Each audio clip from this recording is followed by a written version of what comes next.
말씀 전하시는 우리 목사님 성령께서 임재해 주시어서 성령님 충만하게 역사해 주심으로 우리 모두가 말씀을 꿀송이같이 달게 아멘으로 화답하는 귀하고 복된 시간 되게 하여 주시옵소서.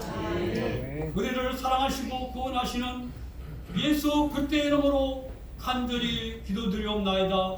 아멘.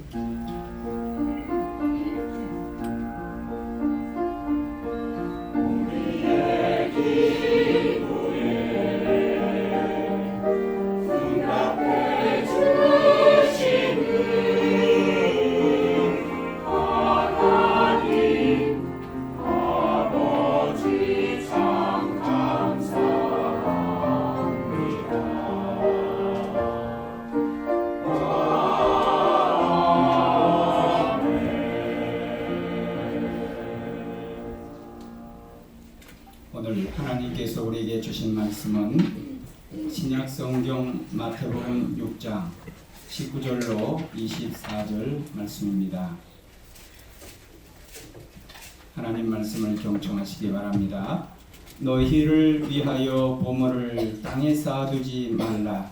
거기는 좀과 동록이 해하며 도둑이 구멍을 뚫고 도둑질 하느니라. 오직 너희를 위하여 보물을 하늘에 쌓아두라. 거기는 좀이나 동록이 해하지 못하며 도둑이 구멍을 뚫지도 못하고 도둑질도 못하느니라. 내 보물이 있는 그곳에는 내 마음도 있느니라. 눈은 몸의 등불이니 그러므로 내 눈이 성하면 온몸이 밝을 것이요 눈이 나쁘면 온몸이 어두울 것이니 그러므로 내게 있는 빛이 어두우면 그 어두움이 얼마나 더하겠느냐. 한 사람이 두 주인을 섬기지 못할 것이니 혹 이를 미워하고 저를 사랑하거나 혹 이를 중히 여기고 저를 경히 여김이라. 너희가 하나님과 재물을 겸하여 섬기지 못하느니라. 아멘.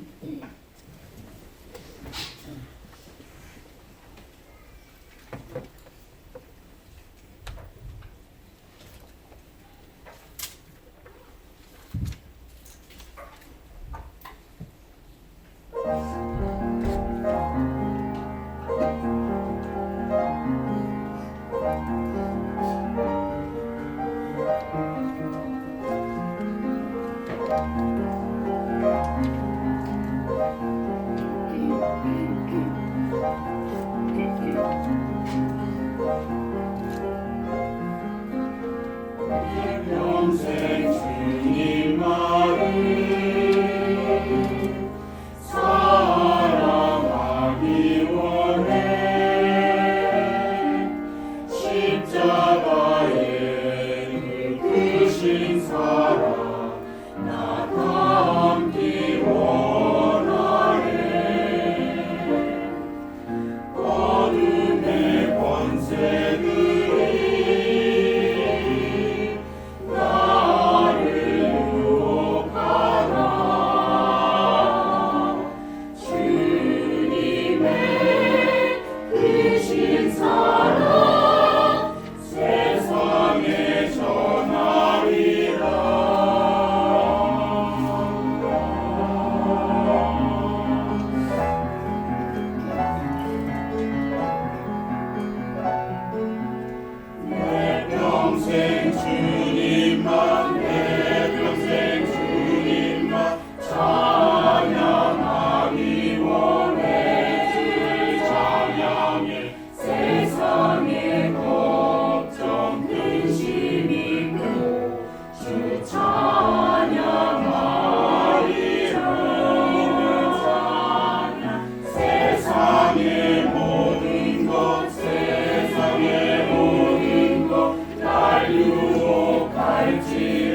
살아계신 하나님, 내 평생 주님만을 사랑하고 주님만을 증거하기를 원합니다.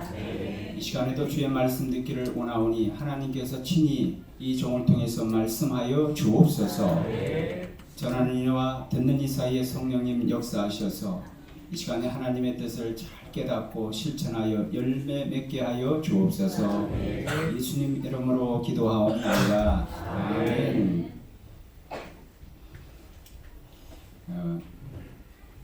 여러분 환절기에 감기 조심하시길 바랍니다. 제가 목소리가 안 좋은데 감기 걸린 목소리는 좋다고 그러더라고요. 그래서 너무 멋있대요. 감기 걸린 목소리. 지금은 아직 심하지는 않은 상태인데 어쨌든 여러분 기도 많이 해주시기 바랍니다.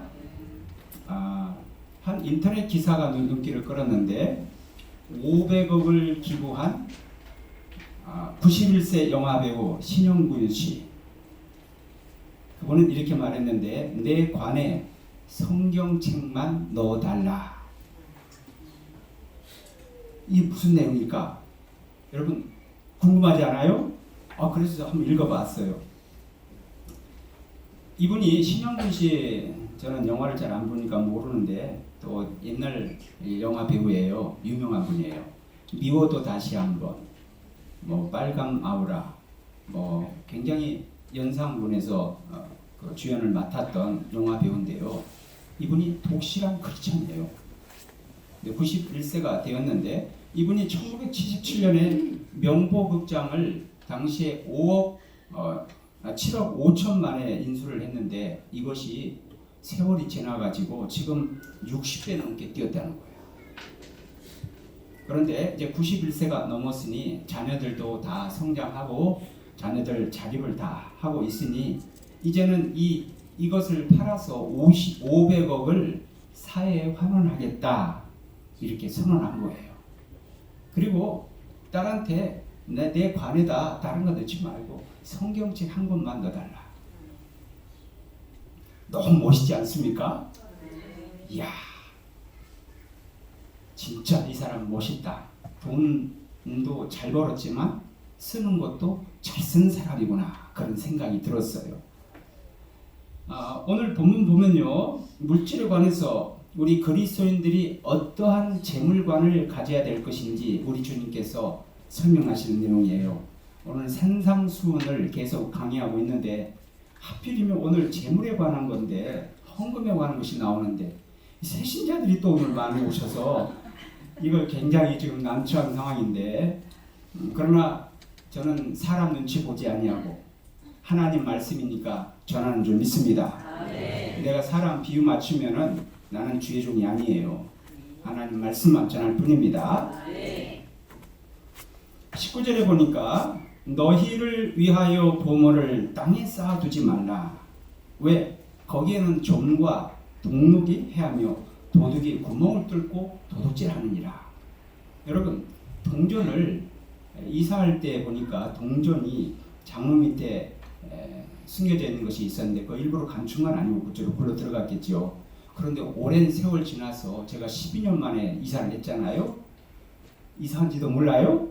이 목회자가 이사한지도 모르면 이건 너무 무관심하는 거 아닌가 모르겠는데 이 동전이 12년 동안 이게 다 부식돼 가지고 이거 쓰지도 못할 정도로 돼 있어요. 이걸 이제 동록이 이걸 이제 갉아먹었다 그렇게 하는데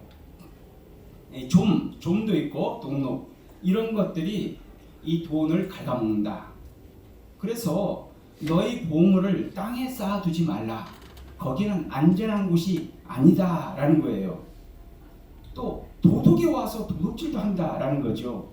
그 고대 시대에는요, 이슬람 팔레스타인 지역에는요, 마음만 먹으면 거기는 진흙으로 만든 벽돌로 집을 짓기 때문에 마음만 먹으면 뚫고 들어갈 수 있습니다. 그래서 거기에다가 보물을 숨겨놓으면은 사람들이 도둑질을 할 수도 있다. 그러니 땅에다가 보물을 쌓아두지 말아라. 안전한 곳이 아니다라는 거예요. 그리고 너를 위하여라는 말이 있죠. 이 말씀은 자기 욕심을 채우기 위해서 돈을 모으지 말라, 그런 말씀이에요. 오늘 우리가 기억할 것은요, 돈을 모으는 것과 쓰는 것이 얼마나 중요한지를 여러분의 말씀을 통해서 살펴볼 수 있습니다.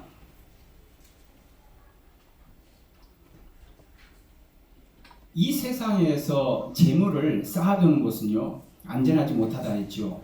어떤 경우는요, 옛날에 은행마저도 부도맞은 경우가 있었어요. 그랬을 때는 원금도 이자도 받지도 못하는 그런 경우 있었거든요. 은행도 믿을 수가 없다. 우리 주님께서 그러면 안전한 곳을 소개해주고 계신데 어디가 안전한가? 20절에 보니까 오직 너희를 위하여 보물을 어디에 쌓아두라? 하늘에 쌓아두라. 거기는 좀이나 동록이 해하지 못하며 도둑이 구멍을 뚫지도 못하느니라. 하늘나라에는 도둑도 없어요. 좀도 동록도 없어요. 그러니 그곳이 안전하다, 그런 말씀이에요. 그렇다면 우리가 어떻게 그 물질을 하늘에 쌓아둘 수 있을까? 아니, 여기서 뭐 인공위성으로 로켓을 발사해서 하늘에다가 물질을 담아가지고 쏠 수 있을까? 그 얘기가 아닌 거예요. 어떻게 하면 하늘에 쌓아둘 수 있을까? 여러분, 어떻게 하면 우리 보물을 하늘에 쌓아둘 수 있을까요? 하늘 은행에 저금할 수 있을까요? 그것은 이 땅에서 선한 일을 많이 하고 또 하나님의 나라와 교회를 위해서 여러분들이 이 물질을 사용하게 되면, 잘 들어야 돼요. 하나님이 주신 물질을 하나님의 나라와 교회를 위해서, 주님의 영광을 위해서 사용하게 되면 그 물질이 하늘에 쌓여지는 줄 믿습니다. 네. 한번 생각해봐요. 여러분, 하늘나라의 은행에 얼마나 저금이 되어 있을까요? 내가 주님의 나라를 위해서, 교회를 위해서, 하나님을 위해서 내가 얼마나 많은 물질을 하늘에 쌓아 놓았을까요? 심각한 거예요, 여러분. 은행에 돈이 많으면 좋아요, 없으면 좋아요? 말씀 좀 해봐요. 돈이 많으면 좋아요, 없으면 좋아요? 많으면 좋죠. 하늘나라에 어떤 성도님들은 물질이 많이 쌓여있는 분이 있어요. 하늘나라에 가면 이거 너 거다. 그러면 주님, 제가 언제 이렇게, 아니, 너가 저 땅에서 수고한 모든 것들, 이거 하늘로 보낸 모든 것들이 여기 적응되어 있단다. 이거 다 너 거다 하면서 주실 날이 올 거예요. 봤더니 다른 사람 다 받고 있는데 나는 하나도 안 받아. 왜 나는 안 주죠? 아니, 그 저금을 해야 주지. 심어야 거둘 거 아니에요. 근데 하나도 심는 게 없었다 하면은 하늘나라에 가서 아무도 받지 못하는 거죠. 여러분, 물질은 하나님이 주신 줄 믿습니다. 믿습니까? 물질은 하나님이 주시는 거예요. 내가 노력해서, 내가 수고하고, 내가 잠도 못 자고 열심히 일해서 돈 벌었으니까, 내 지혜가 있어서, 내게 재능이 있어서 돈 벌었으니까 이건 내 거야. 천만에요. 성경에서는요, 우리에게 물질을 주신 분은 하나님이시다라고 말씀하세요. 역대상 29장 10절로 14절 봅니다. 다윗이 이런 고백을 합니다. 온 회중 앞에서 하나님을 송축하면서 이렇게 이야기합니다. 여호와여, 위대하심과 권능과 영광과 승리와 위엄이 다 주께 속하였사오니 천지에 있는 것이 다 누구의 것이다? 주의 것이로소이다. 그 다음에 그 뒤에 여호와여, 주권도 주께 속하였사오니, 주권은 내 주인이시다는 얘기죠. 주는 높으사 만유의 머리심입니다. 부와 귀가 누구에게로 말미암고? 주님께로. 여러분, 부자들은 주님이 부자가 되게 하신 거예요. 존귀한 자는 주님이 존귀하게 만드시는 거예요. 부와 귀가 주께로 말미암고, 그리고 주는 만물의 주제가 되사 손에 권세와 능력이 있사오니 모든 사람을 크게 하심과 강하게 하심이 주의 손에 있나이다. 저는 아무리 노력해도 여러분 크게 못하고 강하게 못해요.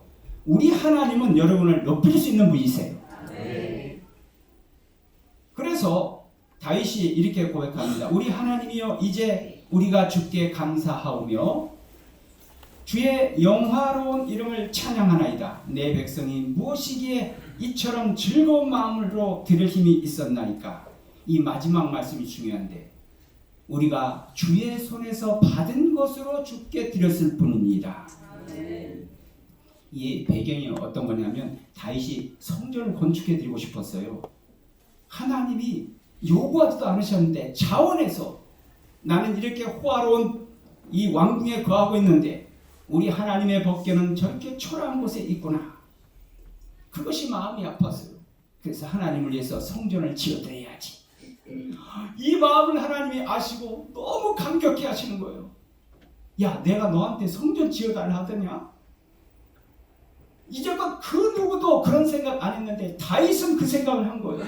그러니 다윗이 복을 안 받을래 안 받을 수 없는 거예요.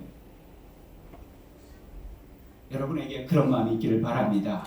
자원하는 마음, 목사님이 시켜서 하는 것보다도 자원하는 마음을 할 때 그것이 하나님을 기쁘게 하는 거예요.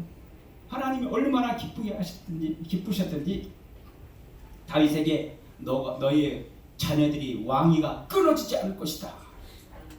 그리고 너희 이름을 존귀하게 만들어 주실 것이다 하면서 엄청난 복을 주시는 거예요. 우리는 하나님께 이러한 마음도 없으면서 그저 복만 달라고 하는 이 기복신앙 아니고 뭡니까? 다윗의 고백을 들어보세요. 지금 이 성전을 건축하는데 성전을 그냥 건축합니까? 많은 자금이 있어야지. 그런데 백성들에게 이야기를 했더니 백성들이 즐거운 마음으로 하나님께 많은 물질을 가지고 하나님께 드린 거예요. 그래서 성전을 지을 수 있는 자금이 마련된 거예요. 그때 너무 기뻐서 지금 고백한 것이 오늘 이 말씀이에요. 마지막에 우리가 주의 손에서 받은 것으로 주께 드렸을 뿐입니다. 여러분 신명기 8장 17절 18절을 보면요. 그러나 내가 마음에 이르기를 내 능력과 내 손의 힘으로 내가 이 재물을 얻었다 말할 것이라. 네 하나님 여호와를 기억하라. 그가 내게 재물 얻을 능력을 주셨습니다. 이제 너희들이 조금 있으면 가나안 땅에 들어가게 될 것인데 거기서 너희들이 많은 혜택을 누리게 될 것이다. 그런데 너희들 착각하지 말아라. 내 손으로 내가 이렇게 성공을 해서 많은 물질을 획득했다. 이렇게 생각하지 말아라.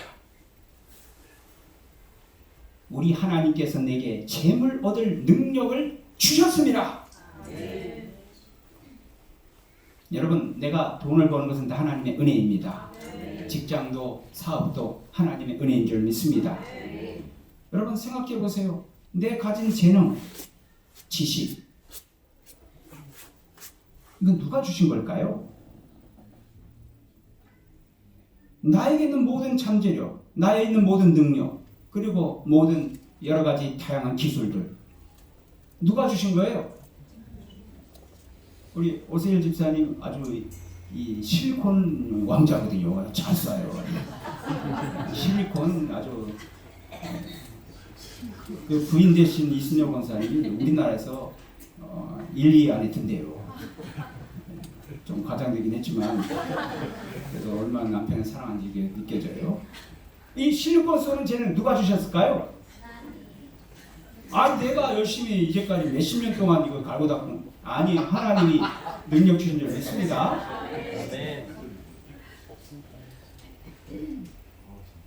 우리 청년들 악기 연주 잘하고 있는데 이 능력 누가 주셨을까요? 하나님이 주신 거예요. 믿습니까? 우리가 돈을 잘 버는 것도 하나님이 우리에게 능력 주셔서 벌게 하신 거예요.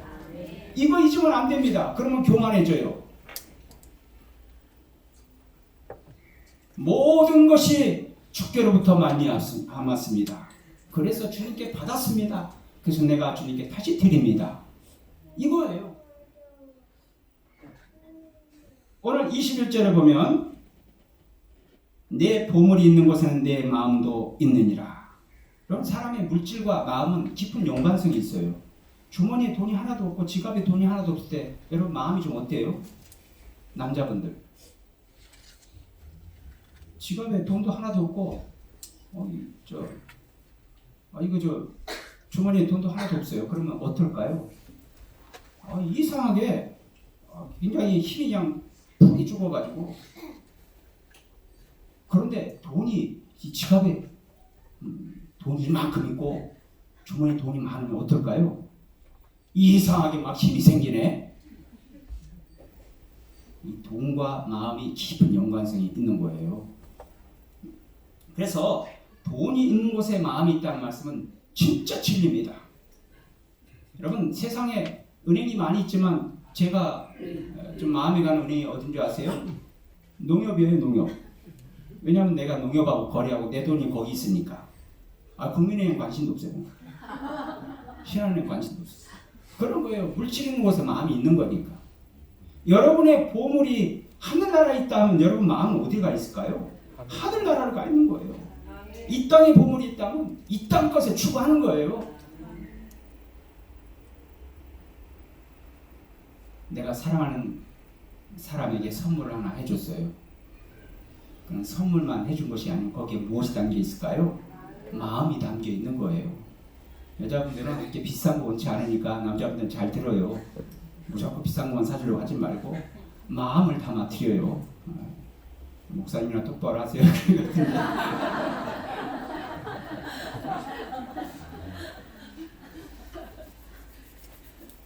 우리가 가장 돈을 많이 지출하는 곳이 어딜까요?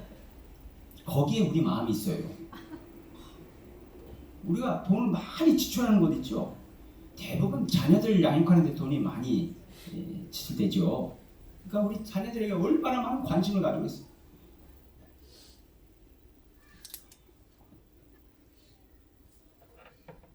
사랑하는 성도 여러분, 우리가 헌금을 하는 이유가 무엇일까요? 헌금을 하는 이유는 첫째, 하나님의 명령이니까. 두 번째, 하나님을 사랑하기 때문에. 세 번째, 하나님의 은혜가 감사해서. 네. 이것이 바로 우리가 헌금을 드리는 목적이에요. 이거 잊어버리면 굉장히 아까워요. 교회에서 무슨 헌금 설교를 이렇게 많이 하냐고. 저는 헌금 설교 많이 안 했죠? 오늘 처음 하는 것 같은데. 어쨌든 여러분, 무엇이든지 자녀가 부모님에게 선물 하나 해드려요. 생신 때라든가 결혼기념일 때 선물을 하나 해드려요. 또 용돈을 드려요. 그럴 때 아까워요, 안 아까워요? 아까우면 불효자식이고 안 아까우면은 효자예요. 부모님이 우리에게 베푸신 은혜 생각해봐요. 그 은혜 어떻게 다 보답할 수 있겠어요? 그래서 우리가 작은 것 드리면 부모님이 그 작은 것 받고 기뻐하세요. 어떤 분 카네이션을 달았는데 그 손주가 달아주셨는데 아주 볼품없는 카네이션인데 이거 달고 자랑하고 다니시더라고요. 우리 손주가 해줬다고. 다른 사람 보기에는 가치 없어 보여도 이 할머니에게는 굉장한 가치가 있는 거예요. 사랑하는 마음. 여러분, 우리가 하나님께 왜 헌금을 하는가? 하나님의 은혜가 감사해서 하나님께 헌금을 하는 거예요. 로마서 5장 8절, 우리가 아직 죄인 되었을 때에 그리스도께서 우리를 위하여 죽으시고 하나님께서 우리에게 대한 자기의 사랑을 확증하셨느니라. 원수되었고 죄로 죽어가는 우리들을 살리기 위해서 사랑하는 독생자를 희생하면서 우리 대신 우리 죄 때문에 십자가에 못 박혀 죽으셨어요. 그래서 나는 살고 예수님은 돌아가셨어요. 내가 이렇게 하나님께 엄청난 은혜를 받았어요. 그 은혜를 받았다면은 우리가 하나님께 드린데 아깝겠습니까? 우리 살려주신 하나님께 뭐가 아깝겠어요? 그 은혜를 모르기 때문에 아까운 거예요. 그래서 우리가 헌금할 때는요, 헌금뿐만 아니라 예배 자체가 그렇습니다. 하나님의 은혜에 대한 인간의 응답이 예배 아닙니까? 하나님의 은혜를 알아야 예배가 예배되는 거예요.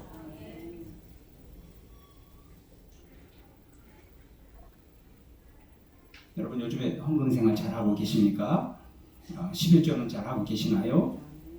하나님께서 이 말라기 시대에 선지자 말라기를 보내셔서 이스라엘 백성들의 형식적인 예배와 또 하나님 앞에 온전하게 말씀대로 살지 않는 이스라엘 백성들을 책망하셨어요. 특별히 말라기 3장에서는요 11조에 대해서 강조를 하셨는데 말라기 3장 8절에 보면 하나님 이렇게 말씀하세요. 좀 아주 과격한 표현인데 사람이 어찌 하나님의 것을 도둑질하겠느냐. 그러나 너희는 나의 것을 도둑질하고도 말하기를 우리가 어떻게 주의 것을 도둑질하였나이까 하는도다. 이는 곧 11조와 봉헌물이라. 하나님 우리가 언제 도둑질했습니까? 하나님 너희는 내 거를 도둑질했다 이렇게 말씀하세요. 근데 이스라엘 백성들은 우리가 언제 그랬습니까? 이렇게 이의를 제기하고 있어요. 하나님께서 설명하세요. 3장 9절로 10절 너희 곧 온 나라가 나의 것을 도둑질하였으면 너희가 저주를 받았느니라. 만군의 여호와가 이르노라. 너희의 온전한 11조를 창고에 들여 나의 집에 양식이 있게 하고 그것으로 나를 시험하여 내가 하늘문을 열고 너희에게 복을 쌓을 곳이 없도록 붙지 아니하나 보라. 하나님께서 우리에게 물질을 주십니다. 여러분에게 재능도 주시고 일할 수 있는 직장도 주셔서 물질을 주셔요. 그리고 물질을 주실 때 이렇게 말씀하십니다. 말씀은 안 들리지만 여기서 10분의 1은 내 거다. 내 거다 라고 이렇게 주시는 거예요. 아시겠어요? 이건 너 쓰면 안 된다. 나에게 다시 바쳐라. 이제 그런 말씀이에요. 하나님께서 10분의 5를 요구한 것도 아니시고 10분의 9를 요구한 것도 아니시고 하나님이 10개 중에 한 개만 요구하셨어요. 이것은 나의 것이다. 만약에 이것을 안 드리면 뭐라 그래? 도둑질한 것이다. 이렇게 말씀하시는 거예요. 그럼 구약에서 11조는 무슨 용도로 쓰이는가? 신명기 26장 12절에 보면 셋째 해 곧 11조를 드린 해에 내 모든 소산의 11조를 내게를 마친 후에 그것을 레인과 객과 고아와 가부에게 주어 내 성읍 안에서 먹고 배부르게 하라.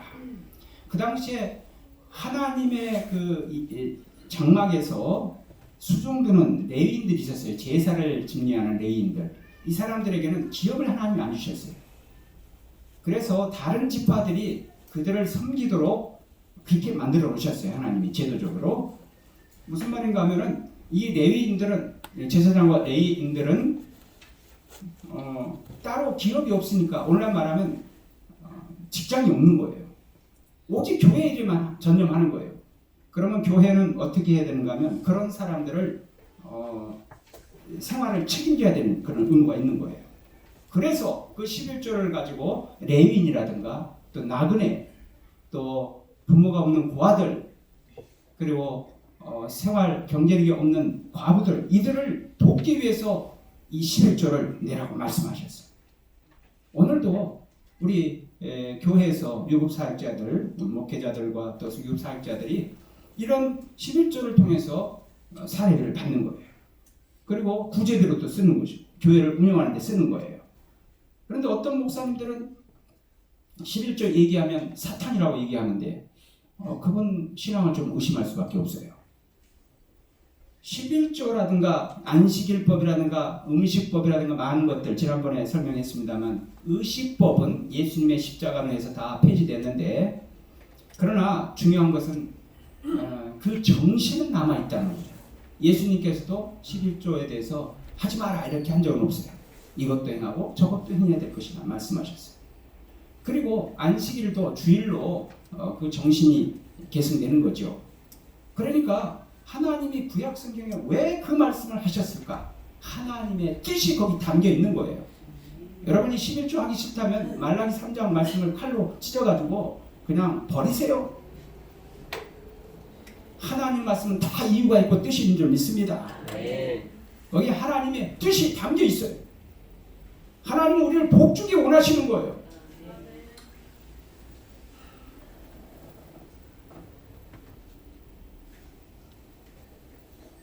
여러분 말라기 3장 11절에서 12절 보세요. 거기에 뭐라고 쓰여있는가 하면은 만군의 여호와가 이르노라 내가 너희를 위하여 메뚜기를 금하며 너희 토지 소산을 먹어 없애지 못하게 하며 너희 밭에 포도나무 열매가 기한전에 떨어지지 않게 하리니 너희 땅이 아름다워짐으로 모든 이방인들이 너희를 복되다 하리라. 만군의 여호와의 말이니라. 만약에 11조를 하게 되면 하나님께서 이러한 복을 주시겠다는 거예요. 메뚜기를 금한다. 여러분 메뚜기가 우리 과실을 다 갉아먹어버리면 소출이 없잖아요. 또 기한 전에 떨어져 버리면 이 태풍이 불어가지고 기한 전에 떨어지면 낙과가 되면은 소득이 없어요. 그런데 하나님께서 만약에 너희들 11조를 하면은 이렇게 내가 보장해 주겠다 말씀하신 거예요. 이 황충을 금하고 기한 전에 떨어지지 아니하게 해주시고, 그리고 많은 이방인들이 너희들을 복되다 이런 칭찬받게 해주시겠다 말씀하세요. 저는 성경에 있는 말씀 그대로 전한 겁니다.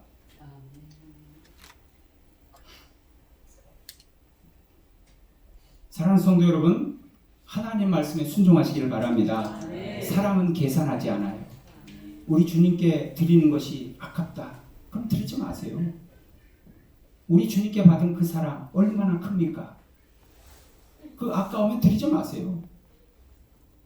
사랑은 계산하는 것이 아니에요. 그리고 하나님의 것을 드리되 어떻게 하라고 합니까? 온전하게 드리라고 그래요. 온전하게. 온전하게라는 말은 정확하게 드리라는 거예요.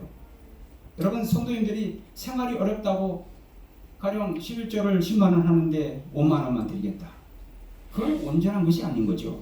그건 하나님과 타협을 했는지는 모르겠지만 근데 하나님께서 그걸 온전하다고 보지 않는 거예요.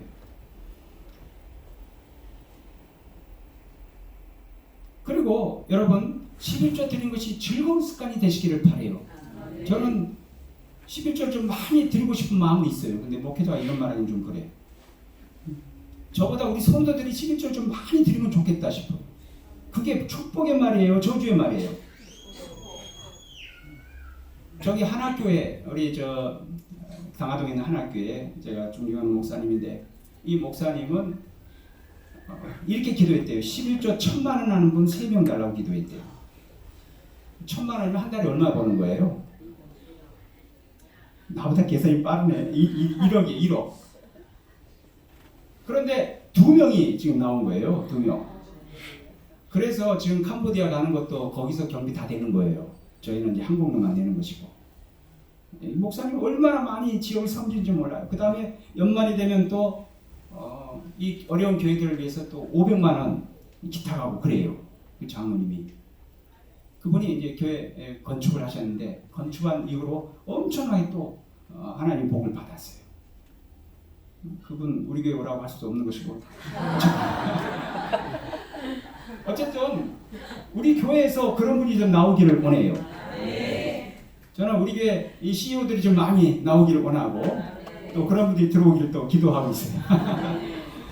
어쨌든 여러분, 11조 많이 하게 해달라고 기도할까요? 조금 하게 해달라고 기도할까요? 우리 성도들 너무 형편이 어려워요. 하나님 11조 조금만 하게 해주세요. 이렇게 할까요? 그럼 하나님이 11조에 맞춰서 이렇게 여러분들에게 복을 주실 텐데.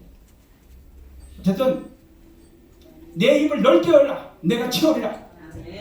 이런 욕심도 가져봐요. 우리 교회에서 내가 11조 제일 많이 하는 사람한테 얘기해 주세요. 그만큼 하나님이 복을 주시니까 여러분 하나님 드리는 거 아니에요? 그렇게 크게 드릴 수 있다는 것도 얼마나 큰 특권이에요. 조금 할 때는 괜찮은데 점점 액수가 커지면 아까워. 그러면 하나님께 달라고 하지 말든지. 하나님 이거 너무 드리기 너무 아까운데 조금만 주세요. 조금만 하나님. 그렇게 하나님께 요청을 하시든지. 우리 검단 목장의 성도님들, 하나님이 넘치도록 복을 쏟아부으시기를 주의 이름으로 축원합니다. 그런데 가난하다고 여러분 11조 안 하거나 헌금생 안 하면 그건 믿음의 문제예요. 여러분 믿음으로 하세요. 믿음으로 하면 하나님께서 채워줄 줄 믿습니다. 우리 하나님은 그런 사례가 성경에 너무 많이 나와요. 그리고 이왕 나온 김에 언제나 헌금 생활을 위해서 몇 가지 말씀드리는데, 주일 헌금 온전히 드려야 됩니다. 주일 헌금하고 11조는 필수적이죠. 신명기 16장 16절, 내 하나님 여호와께서 택하신 곳에서 여호와를 배울 때 빈손으로 여호와를 배우지 말고 빈손으로 하나님 뵙지 말라 말씀하세요. 우리 커피 한 잔이 얼마죠? 커피 한 잔 얼마예요? 저는 커피를 안 마셔서 잘 모르는데 대개 한 4-5천 원 할 겁니다. 영화 보면 얼마입니까? 1,000원 정도 되겠죠. 예, 이런 데 쓰는 데는 하나도 아까워하지 않더라고요. 잘 들어요. 근데 하나님께 천원 드릴 때는 왜 이렇게 중풍 걸렸는지 왜 이렇게 떨어? 우리 건담목적인 점심 식사 공짜예요, 공짜. 다른 데는 2,000원씩 받아. 요즘에 더 많이 받는 겁니다. 하나님께 드리는데 인색하지 말아요. 고린도후서 9장 6절로 7절. 이것이 곧 적게 심는 자는 적게 거두고 많이 심는 자는 많이 거둔다 하는 말이로다. 각각 그 마음에 정한 대로 할 것이요 인색함으로는 억지로 하지 말지니 하나님은 즐겨내는 자를 사랑하시느니라. 아멘. 여러분 많이 거두기 원하십니까? 아멘. 많이 심으시기를 바라요. 아멘. 그리고 마음에 정한 대로 하세요. 기분에 따라 하지 말고 오늘 부부싸움 하고 왔어. 기분 나빠. 100원짜리 하나 할 거야. 그러지 말고 정한 대로 하시기 바랍니다. 인색함을 억지로 하지 말아요. 사람도 인색한 사람 싫어해요. 내가 한번 식사 샀으면 한번 자기도 사야지. 맨날 얻어먹기만 하면 안 되는 거죠. 인색한 사람 다 싫어해. 친구도 없어. 사람에게도 그런데 하나님에게 인색하지 말아요. 저는 어찌하든지 하나님께 좀 많이 드리고 싶은 마음이 간절해요.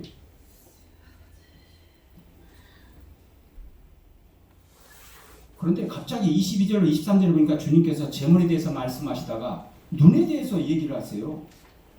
왜 갑자기 눈에 대한 얘기를 하실까? 사람이 눈이 어두우면요 사물이 잘 안 보이는 거예요. 이게 하나로 보여야 되는데 두 개로 보인다. 여러분 여기 보세요. 이거 하나로 보여요? 두 개로 보여요? 두 개로 보이면 좀 병원에 갔다 오셔야 돼요.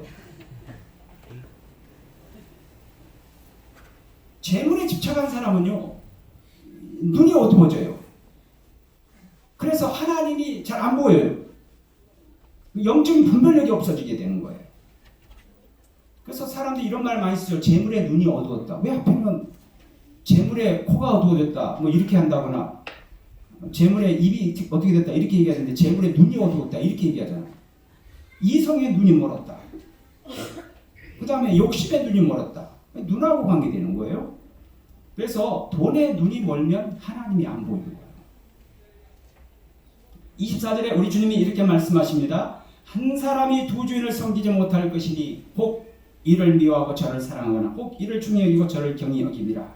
너희가 하나님과 재물을 겸하여 섬기지 못하느니라.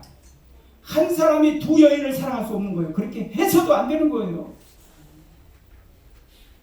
그런 사람 없겠지만 당장 끊어요. 있을 수 없는 일입니다. 인간이 재물을 주인으로 섬길 것인가 아니면 하나님을 주인으로 섬길 것인가 선택해야 됩니다. 여호수아는 이렇게 말을 했어요. 너희가 만일 여호와 섬기는 것이 너에게 좋지 않게 보이거든 너희 조상들이 강 저쪽에서 섬기던 신이든지 또는 너희가 거주하는 땅에 있는 아무리 족속의 신이든지 너희가 섬길 자를 오늘날 택해라. 오직 나와 내 집은 여호와 하나님만 섬기겠다. 재물을 섬길 것이냐 하나님을 섬길 것이냐. 근데 여러분 이 재물이 지금 우리 주님이 이 말씀하실 때는 재물이 지금 하나님 위치까지 올라가 있는 거예요. 하나님과 재물을 겸하여 섬길 수 없다. 그러니까 재물이 섬김의 위치까지 올라갈 수 있다라는 거예요. 여러분 재물을 섬기는 것은 우상숭배인 거예요. 하나님의 자리에 그 어떤 것도 있어서는 안 되는 거죠.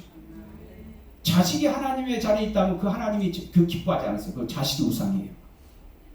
하나님의 자리에 그 어떤 것도 허용이 안 되는 거예요.